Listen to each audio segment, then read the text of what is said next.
Library Whispers Unveiled Secrets. I always loved the library's quiet sanctuary, but that day, the whispers began to slither through the silence, weaving themselves into the fabric of my thoughts. At first, I dismissed them as echoes, remnants of others' conversations bouncing off the high ceilings.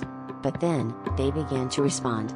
Each thought I had was met with a subtle, yet undeniable nudge, guiding me deeper between the shelves.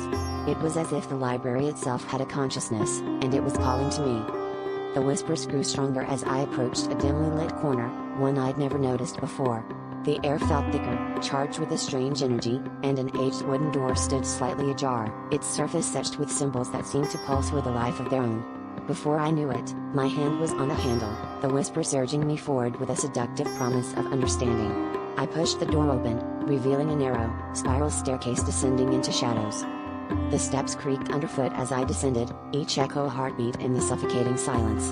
The whispers were clearer now, forming coherent thoughts that seemed to originate from within me yet were entirely foreign. They spoke of my past, my fears, and my deepest regrets, unraveling secrets I never dared to confront. At the bottom of the staircase, I found myself in a cavernous room filled with ancient tomes and artifacts, each pulsating with an ominous glow. In the center stood a pedestal, upon which lay a book bound in worn leather, my name etched across the cover.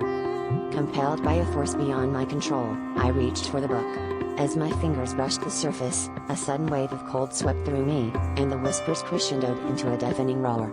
The truth hit me like a tidal wave, I wasn't the first to be led here, nor would I be the last. The library had chosen me, and as I opened the book, my fate was sealed. The final whisper lingered, echoing in my mind as darkness closed in, "Your story has just begun."